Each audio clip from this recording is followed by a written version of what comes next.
తాకట్టులో ఉన్న మీ బంగారాన్ని విడిపించి అదే రోజు ఉన్న ఆన్లైన్ రేటుకే మేము కొంటాము. Ganesh gold buyers. మా నంబర్ 9160556916. నమస్తే, welcome back to okay TV. నేను మీ అమూల్య. మరో సరికొత్త బిగ్ బాస్ రివ్యూ ఎపిసోడ్తో మళ్ళీ నేను మీ ముందుకు వచ్చేసాను. ఏం లేదండి, నిన్న మాత్రం మనం డే 7 గురించి అయితే మాట్లాడుకున్నాం. It was very fun. అంటే నాగార్జున గారి గురించి సండే ఫుల్ ఫన్ ఎపిసోడ్ గురించి అయితే మనం మాట్లాడుకున్నాం. ఈరోజు మనం డే 8 గురించి మాట్లాడుకోబోతున్నాము. ఇంకా ఫన్ అంతా పక్కన పెట్టేసి మళ్ళీ సీరియస్నెస్కి వచ్చే థింగ్ అయితే మళ్ళీ బ్యాక్ వచ్చేసింది. సో ఇప్పుడు మనం ఇంకా మళ్ళీ మన నామినేషన్ ప్రక్రియ మొదలవ్వబోతుంది. ఈ వీక్ అంతా ఎలా గొడవలు జరుగుతాయి, మళ్ళీ ఎవరిపైన కుట్రలు పన్నుతారు, ఇవన్నీ అయితే మళ్ళీ మనకు మొదటికి వచ్చేసాయి. ఇంకో నెక్స్ట్ వారం వరకు కూడా మనం ఫుల్ మంచి గొడవల కంటెంట్తో అయితే చూడొచ్చు బిగ్ బాస్ని. సో ఇప్పుడు డే ఎపిసోడ్లో అసలు ఏం జరిగింది, నేను నా రివ్యూ ఎలా ఇవ్వాలనుకుంటున్నాను అనేది ఈరోజు మనం షేర్ చేసుకోబోతున్నాము. సో డే 8లో అయితే స్టార్టింగ్ బాగానే సాగిందండి, అంతా బాగానే ఉంది. ఇంకా సంజన తన క్యాప్టెన్సీని ఫుల్ ఫ్లెడ్జ్డ్గా యూజ్ చేసుకునే ఆపర్చునిటీ అయితే డే 8లోకి వచ్చేసింది. ఇంకా మీకు తెలిసిందే, ఎలాగో సంజన క్యాప్టెన్ అవ్వడం అటు ఓనర్లకి ఇటు టెనెంట్లకి ఎవరికి ఇష్టం లేదనమాట. బట్ స్టిల్ యాక్సెప్ట్ చేయాల్సిందే. కాబట్టి తనైతే ఇంకా క్యాప్టెన్సీలో ప్రాపర్గా రూల్ చేయడం అయితే స్టార్ట్ చేసేసింది. ఎవ్వరూ తన మాట వినట్లేదు అన్న పాయింట్తో సంజన ఈరోజు గట్టిగా ఫిక్స్ అయిపోయి మొత్తం అందరినీ డిసిప్లిన్లో పెట్టేద్దాం అన్నట్టుగా ఈరోజు మళ్ళీ ఒక ప్లాన్ అయితే వేసింది. అదేంటో మరి సంజనకి ఇట్లాంటి విచిత్రమైన ప్లాన్లు ఎక్కడి నుంచి వస్తాయో నాకైతే తెలీదు. సో బిగ్ బాస్ అయితే లగ్జరీ ప్రోడక్ట్స్ కింద నార్మల్గా అందరికీ ఆరెంజెస్ అయితే పంపించారనమాట. అరౌండ్ సమ్వేర్ 50 ఆరెంజెస్ అయితే పంపించారు. యాపిల్స్, ఆరెంజెస్ అండ్ ఆల్ వచ్చాయి. అక్కడి వరకు బాగానే ఉందండి. ఇప్పుడు ఈ ఆరెంజెస్ అన్నిటినీ మళ్ళీ దొంగతనం జరగకుండా ఎలా కాపాడాలి అన్న పాయింట్ పైన సంజన డిస్కస్ చేస్తుందన్నమాట ఓనర్లతో. అప్పుడు ఇక్కడ ఈ గొడవ స్టార్ట్ అయిందనమాట. సో ఎలాగో మీకు తెలుసు, ఫుడ్ మానిటర్గా ప్రియా ఉంది అని చెప్పేసి, ఎలాగో ఇంకా కిచెన్ బాధ్యతలు కూడా సంజనకు అయితే నాగార్జున గారు అప్పగించారు. తనుజ ఎలాగో కుక్ చేస్తుంది కాబట్టి ఎవ్రీథింగ్ అందరికీ ఒక్కొక్క రోల్ అయితే ప్రాపర్గా అసైన్ చేసేసారు. ఇప్పుడు ప్రియా ఫుడ్ మానిటర్గా నేను ఉండను అని చెప్పేసి గొడవ స్టార్ట్ చేసింది. ఇంకా మన ప్రియాకి వత్తాసు పలకడానికి తోక వెనకాల శ్రీజ ఉంది కదా, మళ్ళీ వెనకాల వచ్చేసింది అనమాట. అంటే ఆవిడ ఏం చెప్పినా ఈవిడ రెడీగా ఉంటుంది చెప్పడానండి. ఈమెకు నోరు లేదా, లేకపోతే ఈమె వెనకాల తానా అంటే తందానా అనడానికి శ్రీజ వస్తుందో లేదో నాకు తెలియదు, కానీ ప్రతిదానికి అనమాట ఏమన్నా తుమ్మితే కూడా నేను తుమ్ముతా అంటది శ్రీజ వచ్చి. సో ఇప్పుడైతే నేను ఫుడ్ మానిటర్గా ఉండను, ఎందుకంటే ప్రతిదీ నేను చూసుకోవాలి అంటే కష్టం కదా. అంటే ఎవరైనా ఏమైనా దొంగతనం చేసినప్పటికీ కూడా అక్కడే నిలబడి నేను ప్రతి ఒక్కరిని చూస్తూ ఉండాలంటే ఇట్స్ నాట్ పాసిబుల్ అన్న పాయింట్లో అయితే శ్రీజ ప్రియా స్టార్ట్ చేసింది అనమాట. అండ్ ఆల్సో సంజనకి ప్రియాకి కూడా పడదన్న విషయం మనకు తెలిసిందే. ఇంకా దీనికి అసలు శ్రీజ అక్కడ మాట్లాడడం అసలు పాయింటే కాదు, నన్ను అడిగితే అక్కడ మాట్లాడాల్సినంత అవసరం లేదు. కానీ కూడా ఆవిడ స్పేస్ క్రియేట్ చేసుకొని మరీ మాట్లాడుతుంది అనమాట. అది ఏ విషయం అన్నా అయి ఉండండి, అంటే తను పక్కా నా మాట ఉండాల్సిందే అన్న పాయింట్లో అయితే దూరిపోతుంది ప్రతి చోట. ఇలాగే ఇక్కడ కూడా దూరిందనమాట. ఇంకా ఎలాగో సంజన అవన్నీ పట్టించుకోదు కాబట్టి అది వేరే విషయం. సో ఇప్పుడు ఈవిడైతే డిస్కస్ చేయడం జరిగింది మనీష్తో, శ్రీజాతో మరియు ప్రియాతో. ఎలా చేయాలి ఈసారి మళ్ళీ దొంగతనాలు జరగకుండా అలా ఇలా అంటున్నప్పుడు లేదు అంటే సంజన ఒక ఐడియాతో వచ్చిందనమాట. ఇప్పుడు ఫుడ్ మానిటర్గానే కాకుండా ఎవరో ఒకరు కీపర్గా ఉండాలి, సో దట్ ఏమీ దొంగతనం జరగకుండా చూసుకోవడానికి అని. ఈ ఐడియా అంత కరెక్ట్ కాదు, నేనైతే దీన్ని చేయలేను అని చెప్పేసి ప్రియా ముఖం మీద అయితే చెప్పింది. దానికి మనీష్ ఏమంటాడు, నేను ఎలాగో ఖాళీగా ఉన్నాను, నేను ఫుడ్ మానిటర్గా ఉంటాను, లేకపోతే నేను కీపర్గా ఉంటాను అనుకుంటూ తన ఐడియా అయితే ముందుకు పెట్టాడు. ఇంకా దీంట్లో కూడా మళ్ళీ ఈ శ్రీజ తల దూర్చేసి ఏదో గొడవ పెట్టేసుకోవడానికి అయితే ట్రై చేసింది. మొత్తానికైతే ఇద్దరి మధ్యలో, మనీష్కి శ్రీజాకి మధ్యలో అయితే మళ్ళీ గొడవ పడ్డది. ఇంకా మనం రోజుకు ఒక్కసారన్నా ఏడవకపోతే టీఆర్పీ రాదు కదా బిగ్ బాస్కి, కాబట్టి మళ్ళీ ఈరోజు వీళ్ళెవరు ఏడవడానికి ఫిక్స్ అయినట్లేరు. అందుకే మనీష్ ఏడ్చిండు అనమాట. నీట్గా ఒక ఇనిషియేటివ్ తీసుకొని ఈరోజు నేను ఏడుస్తా అనుకుంటూ పక్కకి వెళ్ళి ఏడవడం అయితే స్టార్ట్ చేసిండు. ఆయనకంట మొత్తం ఇంట్లో వీళ్ళతో ఉండడం అంత మంచిగా అనిపిస్తలేదంట. అంటే ఆయన హార్ట్ కనుక కొంచెం హ్యాపీగా లేకపోతే ఆయన ఎక్కడ ప్రశాంతంగా పడుకోలేడంట. అందుకని బయటకు వెళ్ళి పడుకుందామని ఫిక్స్ అయ్యాడంట. సరే, మనకి ఏదో ఒకటి ఇంక ఇప్పుడు ఎంటర్టైన్మెంట్ కావాలి కాబట్టి మనం చూడాల్సిందే. ఇదంతా పక్కన పెడితే ఇంకా మన పెద్ద యాక్టర్ హరీష్ గారు, ఈయన బాధ ఏంటో నాకు నిజంగా అర్థం కావట్లేదండి. అంటే డే 1 నుంచి చూస్తున్నాను, ఏదో పెద్ద మనిషిలాగా చేద్దామని పోతాడు కానీ అంటే గేమ్ ప్లే నాకు ఈయనది నిజంగా అర్థం కావట్లేదు. ఏదో నోరేసుకొని పడిపోవడం తప్ప అక్కడ ఏమీ చేయట్లేదు ఆయన. ఇంకా ఎలాగో తనూజాకి హరీష్కి పడట్లేదు అన్న విషయం అయితే తెలిసిందే. ఇంకా డే 1 నుంచి ఇప్పుడు 8 days వరకు కూడా తనూజ రెడీగా లేదు హరీష్తో మాట్లాడడానికి. ఈయన మాత్రం మూలకు కూర్చేసుకొని ఇంకా ఈయనైతే మొత్తం నిరాహార దీక్ష ఇంకా స్టార్ట్ చేశాడు కూర్చొని తిండి తిప్పలు లేకుండా. మొత్తానికైతే నేను తిననంటే తినను అనుకొని కంకణం కట్టుకున్నట్టున్నాడు. మరి నాకు తెలీదు తిండి మానేస్తే ఏమొస్తుందో ఆయనకు బిగ్ బాస్ హౌస్లో. బట్ యా, ఎంతమంది వచ్చి అడుక్కున్నా కూడా ఆయన ఫుడ్ మాత్రం నేను తినను అయితే కంకణం కట్టుకున్నాడు. సరే ఇంకా ఏదో అలిగి వెళ్ళిపోయి ఒక మూలకు కూర్చొని అందరూ ఒక చోట కూర్చొని మాట్లాడుకుంటుంటే ఆయన మాత్రం ఒక సైడ్ కూర్చొని చేస్తున్నాడు ఆయన పనులు ఆయన. లాస్ట్కి అయితే ఇంకా బిగ్ బాస్ చూసి ఇదంతా కాదని చెప్పేసి ఆయన కన్ఫెషన్ రూమ్లోకి అయితే పిలుస్తాడు.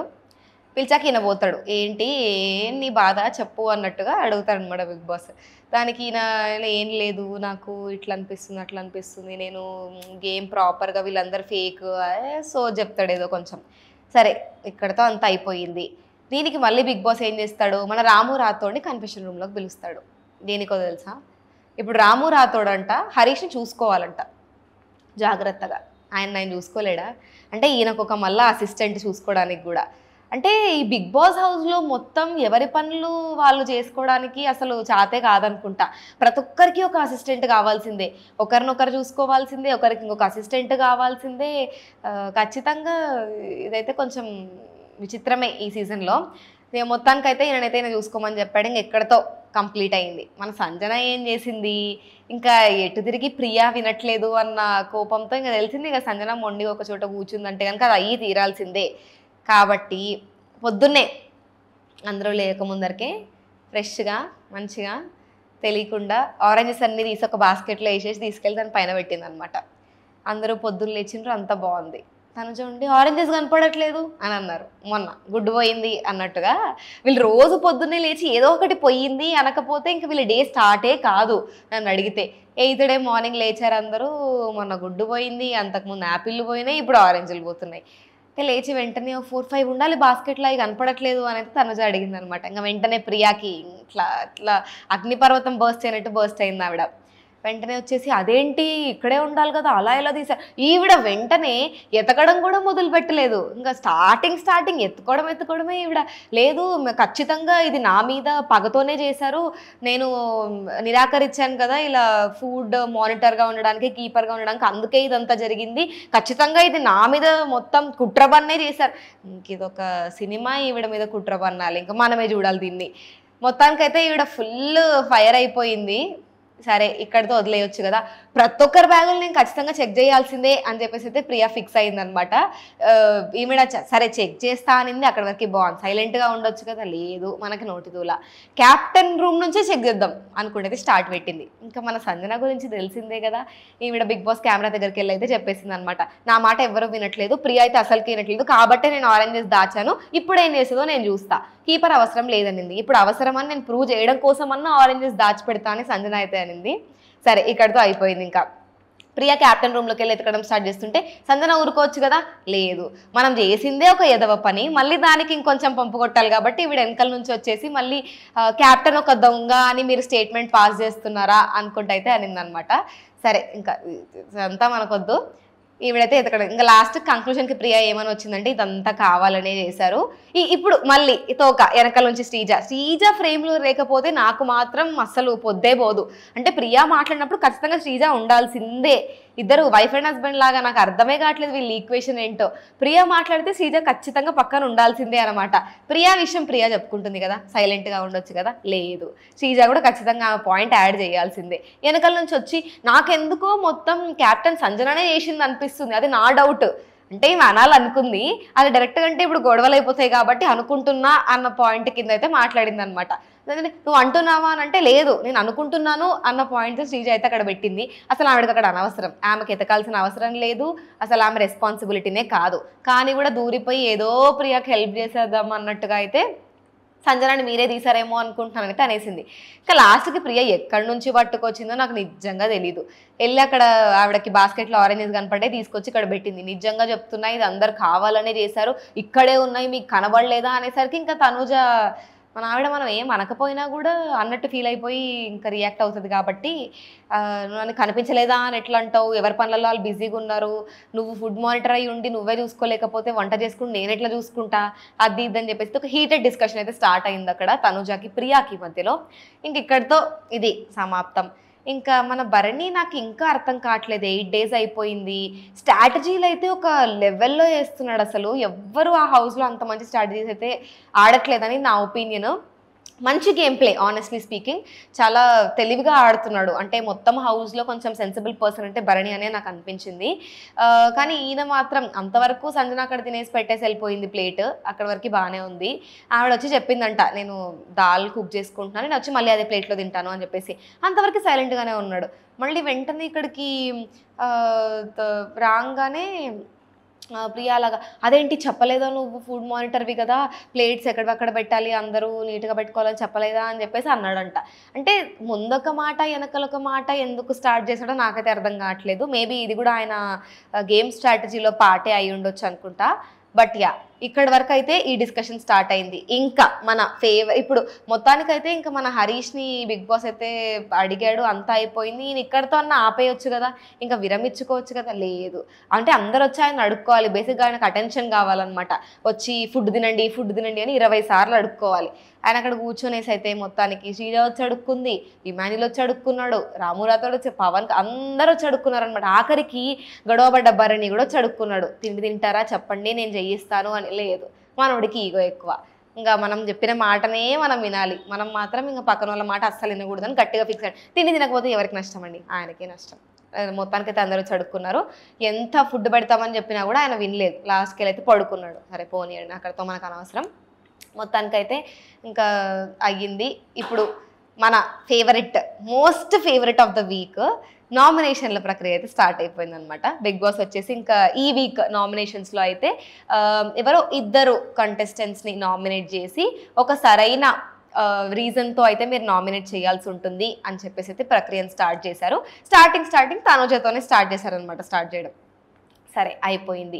తనుజ వచ్చింది ఫస్ట్. ఇంకా నేనైతే ఖచ్చితంగా ఎక్స్పెక్ట్ చేశాను, మీ గురించి నాకు తెలియదు. తనుజ ఎటు తిరిగి హరీష్ని నామినేట్ చేస్తుందని అయితే నేను పక్కా కాన్ఫిడెంట్తో ఉన్నా. కూర్చున్నారు, తనుజ వచ్చింది. సో బేసిక్గా అయితే నామినేట్ చేశాక ఒక రెడ్ పెయింట్ ఉంటుంది, దానివల్ల ఫేస్కి పూసేసి మీరు నామినేట్ అని అయితే చెప్పాలి. స్టార్టింగ్ హరిత హరీష్ అనుకుంటే అయితే తనుజ పిలిచింది. ఇంకా ఆయన కూడా ఇలాగ ఎక్స్పెక్ట్ చేసే ఉంటాడు కాబట్టి ముందుకైతే వచ్చాడు. ఇప్పుడు స్టార్ట్ చేయడం ఎలా స్టార్ట్ చేసింది, మళ్ళీ మొదటికే ఎప్పుడో డే 1లో జరిగిన పాయింట్ని పట్టుకొని వచ్చి మళ్ళీ నామినేషన్ అయితే వేసింది. ఆయన బిహేవియర్ ఆవిడకు నచ్చలేదంట బేసిక్గా. అంటే ఆయన ప్రవర్తించే బిహేవియర్ అయి ఉండొచ్చు, స్టార్టింగ్లో ఈవిడ్ని నామినేట్ చేసినప్పుడు తన బాడీ లాంగ్వేజ్ గురించి అయి ఉండొచ్చు, లేకపోతే తన బిహేవియర్ గురించి అయి ఉండొచ్చు. హరీష్ పాస్ చేసిన కొన్ని స్టేట్మెంట్స్ అయితే తనుజకు నచ్చలేదన్నమాట. సో దాని బేస్ పైన అయితే తనుజ నామినేట్ చేసింది హరీష్ని. ఇంకా మన హరీష్ ఊకుంటాడా, ముందే నోరెక్కువ, వెంటనే ఇంకా స్టార్ట్ చేశాడనమాట. అంటే నువ్వు అప్పుడెప్పుడో జరిగిన దాన్ని పట్టుకొని ఇప్పుడు ఎట్లా నామినేట్ చేస్తావు, అయినా నీ బాడీలో నేను అట్లా అన్నానా, ఈవిడ ఇంకా మనకి ఏదో ఒక పాయింట్ కావాలి కదా, మీరు అనకుండా నువ్వు అని సంబోధించి వీళ్ళకి రెస్పెక్ట్ గొడవలు ఏంటో నిజంగా తెలీదు. ఈవిడ ఇది ఒక పాయింట్ అనుకొని దాన్ని కూడా మళ్ళీ ఇంక్లూడ్ చేసి అయితే గొడవ స్టార్ట్ చేసింది. ఇంకా ఇద్దరు గట్టిగా కొట్టుకున్నారు. ఒక 10 మినిట్స్ అయితే ఫుల్ కొట్టుకున్నారు. సరే ఇంకా అక్కడితో అయిపోయింది. ఇంకా వాళ్ళ గొడవ ఇప్పటితో దిగేది కాదు. నాకు తెలిసి ఇంకా సీజన్ ఎండ్ అవుతుంటే కూడా వీళ్ళు కొట్టుకుంటూనే ఉంటారు. ఇక్కడితో అయితే అయిపోయింది. నెక్స్ట్ వచ్చేసి మన తనుజ ఫ్లోరాని నామినేట్ చేసిందనమాట. అసలు అంటే నాకేమనిపించింది అంటే తనుజ నామినేట్ చేసినప్పుడు తన వైపు ఉన్న పాయింట్స్ చెప్పడం కరెక్ట్ అనిపించింది. అంటే తనతో జరిగిన పాయింట్స్ కాకుండా సంజనాకి సంబంధించిన పాయింట్స్ అయి ఉండొచ్చు, మిగతా హౌస్ మేట్స్కి సంబంధించిన పాయింట్స్ అయి ఉండొచ్చు, తీసుకొచ్చి మరి ఫ్లోరాని నామినేట్ చేయడం కరెక్ట్ కాదు అన్నదైతే నా ఒపీనియన్. అంటే ఫ్లోరా ఆ రోజు వాష్రూమ్ విషయంలో షాంపూలు, కండిషనర్, మాయిశ్చరైజర్ కలిపి పెట్టిన పాయింట్ అయితే సంజనాకి ఫ్లోరాకి సంబంధించింది, దానికి తనుజతో ఏం సంబంధం లేదని అయితే నేను అనుకుంటున్నాను. దాన్ని మళ్ళీ ఈవిడ ఏదో నామినేట్ చేయాలి కాబట్టి, ఏదో పాయింట్ దొరకాలి కాబట్టి చేసినట్టయితే నాకు అనిపించింది. అండ్ ఆల్సో వాష్రూమ్ విషయంలో ఆవిడ అన్నారు కదా, అంటే నేను ఎక్కడన్నా మీరు క్లీన్గా పెట్టుకోకపోతే తీసుకెళ్ళి డైరెక్ట్గా డస్ట్బిన్లో వేస్తాను. సరే మేబీ ఆవిడ చెప్పిన పాయింట్ కొంచెం రూడ్ మేనర్లో అయి ఉండొచ్చు, కానీ ఆవిడ పాయింట్లో ఆవిడ కరెక్ట్ అని ఆయన అనుకున్నారు. Okay fine, that is different. కానీ మళ్ళీ ఈవిడ కొంచెం ఈమెకి రిలేట్ అయి ఉన్న పాయింట్స్ చెప్పి ఆవిడని నామినేట్ చేస్తుంటే కరెక్ట్ అన్నది నా ఉద్దేశం. బట్ ఫ్లోరా మాత్రం ఎటూ రియాక్ట్ అవ్వకుండా కామ్గా నామినేషన్ అయితే యాక్సెప్ట్ చేసిందనమాట. నాకు చాలా నచ్చింది. అంటే ఓకే ఫైన్, ఆమె వైపు నుంచి ఆమెకి ఏమన్నా ఉండింటే కొంచెం మాట్లాడుకొని ఉండిండొచ్చు అయితే అని నాకు అనిపించింది. బట్ ఎనీవేస్ తనైతే పెద్దగా ఏమీ గొడవ చేయకుండా నామినేషన్ అయితే యాక్సెప్ట్ చేసింది. ఇక్కడతో తనుజ ఇద్దరిని నామినేట్ చేయాల్సిన వాళ్ళైతే కంప్లీట్ అయిపోయారు. నెక్స్ట్ వచ్చేసి మన మర్యాద మనీష్ గారు అయితే వచ్చారు నామినేట్ చేయడానికి. ఇంకా ఈయన స్టార్టింగ్ అయితే తిరిగి తెలుసు ఇంకా భరణినే నామినేట్ చేశాడు. భరణిని నామినేట్ చేసుకుంటే ఈయన ఒక పెద్ద స్టేట్మెంట్ పాస్ చేశాడు అనమాట. నాకైతే ఇంకా నవ్వాగలేదు ఆ స్టేట్మెంట్ చూసాక. ఆయన అన్నాడు, జనరల్గా మనం పెట్స్ని పెంచుకుంటూ ఉంటాం, వైల్డ్ యానిమల్స్ని కూడా పెంచుకుంటూ ఉంటారు కొందరు, కానీ పాముల్ని ఎవ్వరు పెంచుకోరు, మీరు ఒక స్నేక్ లాంటి వాళ్ళు అని భరణిని అయితే చూపించి భరణిని టార్గెట్ చేస్తూ అన్నాడు అనమాట. మీరు ఒక స్నేక్ లాంటి వాళ్ళు అని చెప్పేసి. నాకు ఒక్క సెకండ్ బ్రెయిన్ పని చేయలేదు మీరు స్నేక్ లాంటి వాళ్ళు అనేసరికి. సో బేసిక్గా మనీష్ పాయింట్ ఆఫ్ వ్యూలో భరణి అంట ఒక స్నేక్ లాంటోడంట. అంటే ఆయన స్ట్రాటజీలన్నీ కూడా మ్యానిపులేటివ్గా ఉంటాయంట. అంటే ఆయన పాయింట్కి మాట్లాడకుండా గొడవ ఒక వైపు జరుగుతుంటే దాన్ని పక్కకు మళ్ళించడానికి మ్యానిపులేట్ చేసి ఇంకొక పాయింట్ అయితే తీసుకొని వస్తాడని మనీష్ అంటున్నాడు. సో భరణి అయితే ఇలా ఈ బిహేవియర్ ఉంది, సో ఇది కరెక్ట్ కాదు అంటే మీరు చాలా సేఫ్ గేమ్ ప్లే ఆడుతున్నారు. ఇంతవరకు కూడా మనం చూసిన దాంట్లో భరణి చాలా మ్యానిపులేటివ్గా బిహేవ్ చేస్తున్నారు. ఎగ్ విషయంలో అయి ఉండొచ్చు, ఏదన్నా సరే. అంటే ప్రతిసారి మీరు ముందొకటి వెనకొకటి, నేను చాలాసార్లు చూశాను మిమ్మల్ని ఇది అన్నట్టుగా. అంటే భరణి కూడా చాలా కూల్గా తీసేసుకొని ఓకే ఫైన్ నేనైతే యాక్సెప్ట్ చేస్తున్నాను. ఇంకొక పాయింట్ అయితే భరణి రేజ్ చేశాడు. అంటే లాస్ట్ వీక్ జరిగిన నామినేషన్లో మీరిద్దరు డేంజర్ జోన్లో ఉన్నారు. ఎవరెవరు, మన మనీష్ అండ్ ఆల్సో డిమన్ పవన్ అయితే రెడ్ జోన్లో ఉన్నారనమాట. ఉన్నప్పుడు కూడా నేను మిమ్మల్ని చూస్ చేయకుండా పవన్ని నామినేట్ చేశాను. అప్పుడన్నా మీకు అనిపించి ఉండాల్సింది, అంటే మీకు తెలియాల్సింది నేను 99% ఒక మంచి చెడుగా ఉంటే నేను ఆ 1% మంచిని మాత్రమే చూస్తారని చెప్పేసి. మీరు మాత్రం అట్లా లేదు, మీరు ఇన్ని రీజన్స్తో నన్ను నామినేట్ చేశారు, కానీ ఆ రోజు నేను మిమ్మల్ని సేవ్ చేశాను అన్న పాయింట్ మీకు గుర్తుండాల్సింది అన్న పాయింట్తో అయితే భరణి తన డిఫెన్స్ పాయింట్ అయితే ప్రూవ్ చేసుకున్నాడు. అండ్ ఆల్సో పవన్కి కూడా మనం ఈ వీక్ అంతా చూసినట్టయితే భరణి చాలాసార్లు అపాలజైజ్ చేశాడు ఆ రోజు నామినేట్ చేసినందుకైతే. Which is where next Bharani అయితే పవన్తో కొంచెం ట్రావెల్ చేసినప్పుడు ప్రాపర్గా తెలుసుకున్నాడు అనమాట పవన్ గురించి అనైతే భరణి అంటున్నాడు. మరి అది ఎంతవరకు నిజం అనేది ఇంకా ఇప్పుడిప్పుడే స్టార్ట్ అవుతూ ఉంది కాబట్టి 1 వీక్ అయిపోయిన వెంటనే మనకైతే ఏం అర్థం కాదు. ఎందుకంటే వీళ్ళు ఇంకా గేమ్ స్ట్రాటజీస్ అయి ఉండొచ్చు, వీళ్ళ గేమ్ ప్లే అయి ఉండొచ్చు, ఇంకా ఫిగర్ అవుట్ చేసే ప్రాసెస్లో ఉన్నారు. సో ఇక్కడికైతే ఈయన నామినేషన్ అయిపోయింది. Bharani accepted it very well. అంటే చాలా ప్రాపర్గా హ్యాండిల్ చేసాడని అయితే నాకు అనిపించింది. యాజ్ ఐ సెడ్, నాకు తెలిసి మొత్తం హౌస్లో భరణి ఒక్కటే కొంచెం సెన్సిబుల్ అండ్ కొంచెం ప్రాపర్గా మెచ్యూర్డ్గా గేమ్ ఆడే పర్సన్ అయితే భరణి అని నేను అనుకుంటున్నాను. మీరేమనుకుంటున్నారో కింద కామెంట్ అయితే చేసేసేయండి. సో నెక్స్ట్ వచ్చేసి ఇంకా మన మనీష్ అయితే ఇంకా ది గ్రేట్ రీతు చౌదరి దగ్గరికి అయితే వెళ్ళిపోయాడు. ఇంకా గొడవ అయితే అవ్వాల్సిందే రీతు దగ్గరికి వెళ్ళినప్పుడు. సో రీతు దగ్గరికి అయితే వెళ్ళిపోయి నువ్వు చాలాసార్లు పర్మిషన్ లేకుండా ఊరికే ఇంట్లోకి వస్తున్నావని అయితే నాకు అనిపించింది. అండ్ ఆల్సో నా దగ్గర ఎగ్జాంపుల్స్ కూడా ఉన్నాయి అన్న పాయింట్తో స్టార్ట్ చేశాడు. ఇంకా రీతు చౌదరి గురించి తెలిసిందే, మనం కామ్గా ఉండం. అంటే మనం అవతల మాట్లాడే లోపలే చాలా ఇంపేషెంట్ అయిపోయి వెంటనే దూరేసి మన పాయింట్ మనం పక్కన పెట్టేసుకోవాలన్న ఇదితో రీతు అయితే ఉంటుంది. సో మొత్తానికి మనీష్ అంటున్నాడు, చాలాసార్లు నువ్వు ఇప్పటికే ఇంట్లోకి వచ్చేసావు, అడగకుండా ఊరికే ఇంట్లో కూర్చుంటున్నావు, నేనైతే చాలాసార్లు చూసాను. అండ్ ఆల్సో క్యాప్టెన్ హర్సెల్ఫ్ చెప్పారు ఈ విషయం, నువ్వు ఊరికే ఇంట్లోకి వస్తున్నావు అన్నప్పుడు ఇంకీవిడ బ్లడ్ ప్రెషర్ పెంచేసుకొని ఇంకా గట్టిగా రావడం స్టార్ట్ చేసిందనమాట.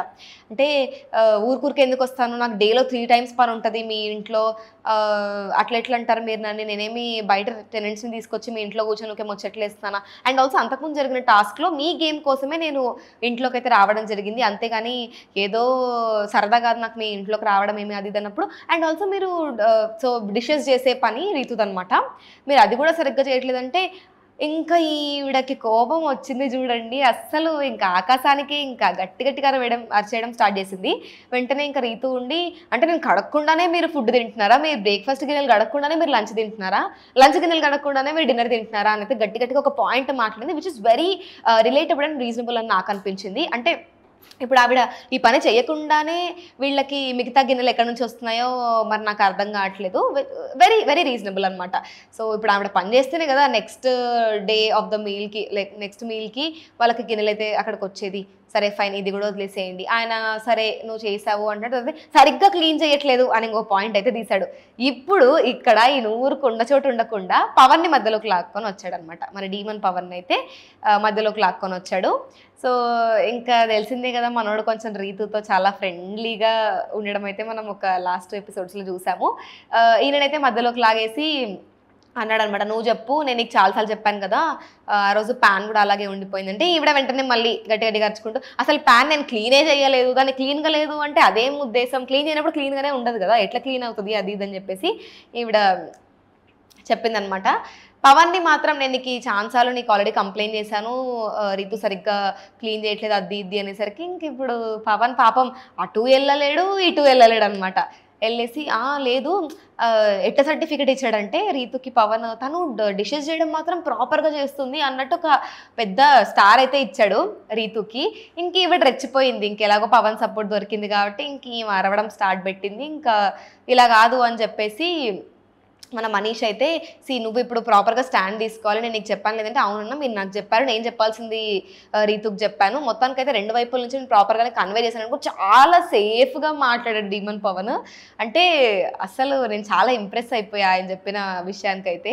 అంటే అటు ఏమంటారు కర్ర విరగకూడదు పాము జావకూడదు అన్నట్టు, పాము జావాలి అన్నట్టు, అటు ఆవిడ హర్ట్ అవ్వకూడదు ఇటు ఈయన పాయింట్ సపోర్ట్ చేయాలి అన్న విషయంతో కరెక్ట్గా అయితే డీమన్ పవన్ తన పాయింట్ని ముందు పెట్టుకున్నాడు. సరే ఇక్కడితో అయిపోయిందండి. ఇంకా మనీష్ మాత్రం సరే అని చెప్పేసి కంక్లూడ్ చేద్దాం అనుకున్న టైంలో ఇంకా రీతు గట్టిగా అయితే అరవడం స్టార్ట్ చేసింది. అసలు నేను ఈ నామినేషన్ యాక్సెప్ట్ చెయ్యను, ఇది ఒక షిట్ నామినేషన్, అసలు మీ నామినేషన్ మొత్తమే షిట్ అన్నట్టు మాట్లాడింది అనమాట.